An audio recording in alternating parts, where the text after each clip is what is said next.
Hello बच्चों, आइए इस प्रश्न को देखते हैं। सक्सेनिक डिहाइड्रोजिनेज की गतिविधि में निम्न में से को टीसीए चक्र में सम्मिलित करती है अथवा क्रेब्स चक्र में सक्सेनेट स्तर पर हटाए गए हाइड्रोजन परमाणुओं को ग्रहण किया जाता है। ए एनएडीए को, बी एफएडीए को, सी जीडीपी को, डी एटीपी को। तो यहाँ पर हमें बताना है कि जो सक्सेनिक डिहाइड्रोजिनेज की गतिविधि होती है, इसमें जो टीसीए चक्र को सम्मिलित करते हैं, तो इसमें क्या होता है। तो यहाँ हमारी मुख्य अवधारणा अवधारणा होगी कि टीसीए चक्र टीसीए चक्र क्या है क्या है। तो जो ये टीसीए चक्र होता है, इसका पूरा नाम tri tri carbo carboxylic tri carboxylic acid acid चक्र होता है।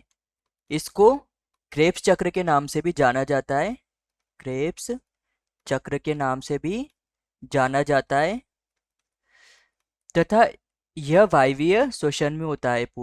वायवीय श्वसन में पूर्ण होता है। इस चक्र के दौरान जो सक्सिनिक एसिड होता है, जो सक्सिनिक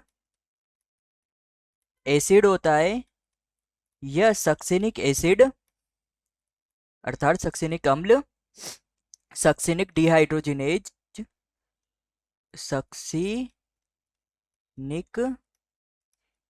डिहाइड्रोजिनेज जिनेज जो विकर होता है, इस विकर की उपस्थिति में यह फ्यूमेरिक अम्ल में बदल जाता है तथा जब यह यहाँ पर सक्सिनिक एसिड फ्यूमेरिक अम्ल में बदलता है, तो यहाँ पर एफएडी का इस्तेमाल होता है। एफएडी का इस्तेमाल होता है तथा यह एफएडीएच2 में यह बदल जाती है तथा 2 एटीपी का निर्माण करती है।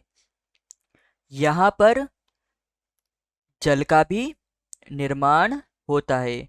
यहाँ पर H2O का भी निर्माण होता है।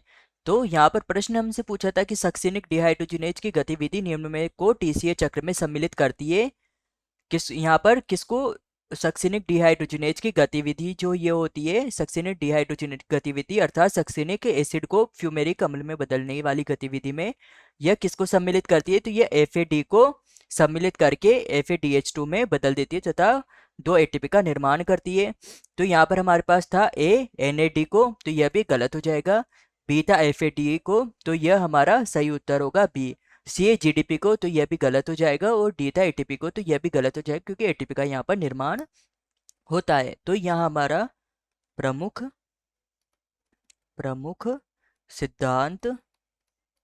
सिद्धांत होगा कि क्रेब्स चक्र या टीसीए चक्र, क्रेब्स चक्र या टीसीए चक्र माइटोकॉन्ड्रिया में होता है। माइटोकॉन्ड्रिया में चलता है वह ऊर्जा मुक्त करता है। तो हमारा उत्तर होगा उत्तर बी। आशा है कि आप इसे अच्छी तरह समझ गए होंगे। धन्यवाद।